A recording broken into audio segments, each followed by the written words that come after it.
it's very important. I truly feel that it's the only way that we're ever going to get anywhere collectively is through labor, especially at this point. And obviously, politically, unfortunately, we don't have a labor party in this country.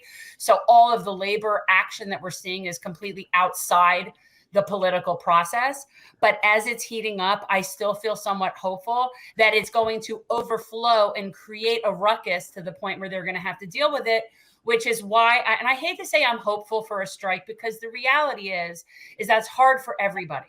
Like, that's not the ideal situation. And I don't say that flippantly, like, oh yes, everybody should strike. But it's enough is enough. And if you guys are so valuable, then you need to be paid accordingly. And so I'm very thankful that you're here to talk about what's going on with you. And we do love ourselves some Teamsters. So yeah. Well, thanks so much for having me and for covering our story. I'm yeah, strikes out of local 886 here in Oklahoma.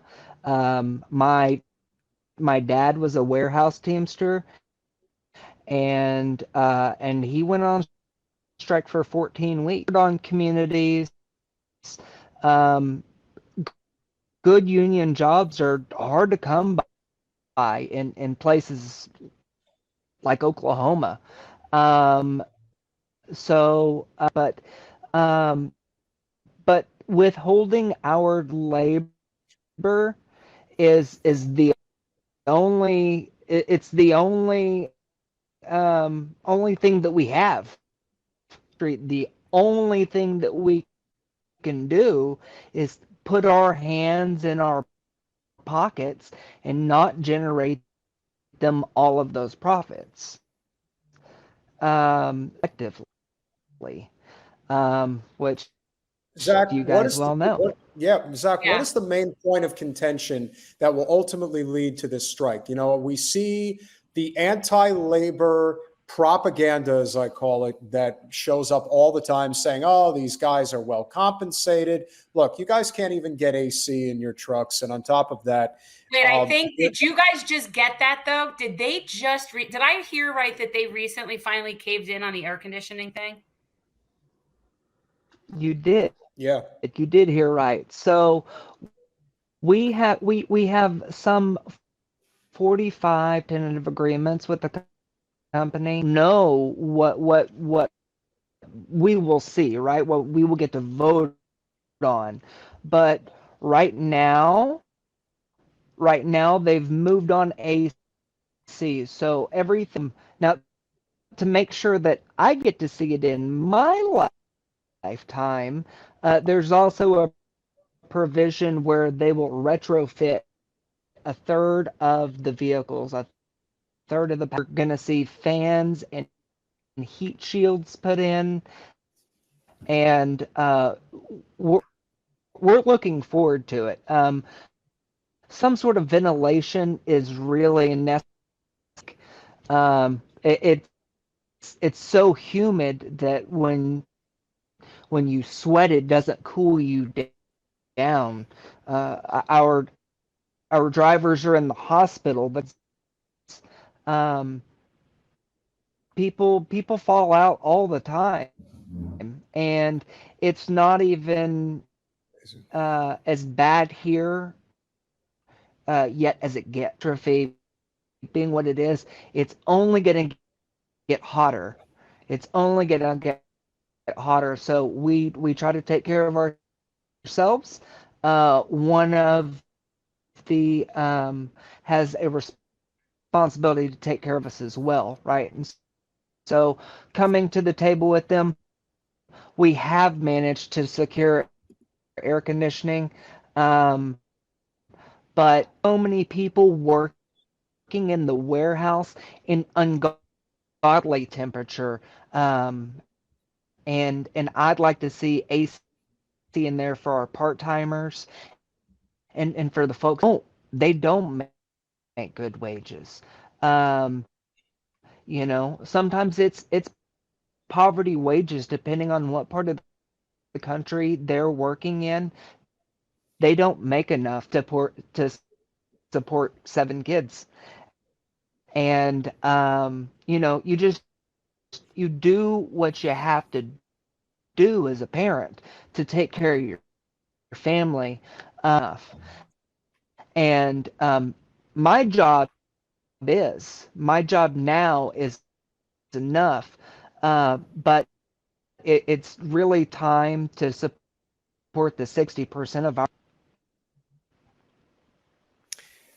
One thing, Zakk, that I think doesn't really get talked about enough, especially with what goes on in the private sector, is the importance of what it would mean to have universal health care in the United States and what that would mean for workers, because very often we hear from a lot of labor unions that they constantly have to negotiate their health care. Of course, there's obviously issues at the top with management, shareholders, people like delegates, if you will. And so how much of a difference do you think healthcare would make to not just UPS workers, but labor in general, in terms of the ability to negotiate better terms for your work conditions? I can speak to health immune disease. I have Crohn's disease, and I give myself an injection every 2 weeks that costs $2,500 without insurance.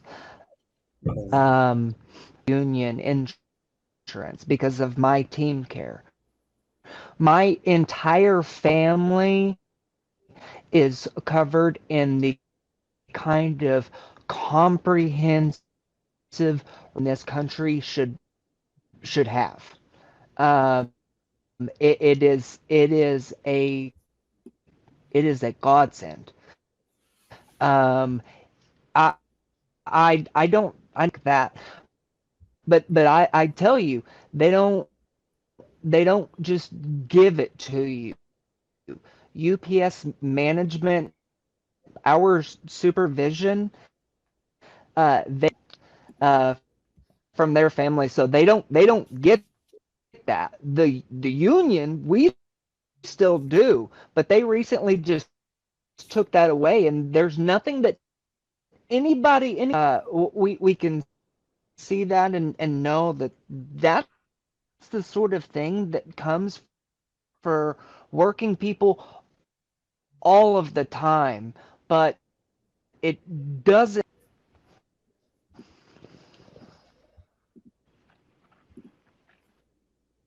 As far as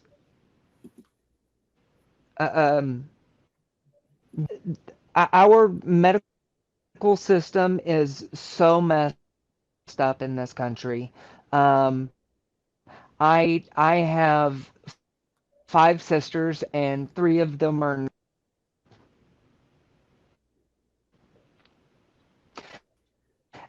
having medical issues. Watching my dad die, and I'm not far from that, So I look at our medical system. I look at the fact, as anything, 3 out of 4 of my grandparents are dead. My dad's dead from cancer, right? So my risk is up there, and then I've got the Crohn's, and then the medicine that they give. We all do our best, right? We do our best in the here and now to make things better for our family here and now. But I want my kids, and I want everybody coming after me to have better. Thanks for watching.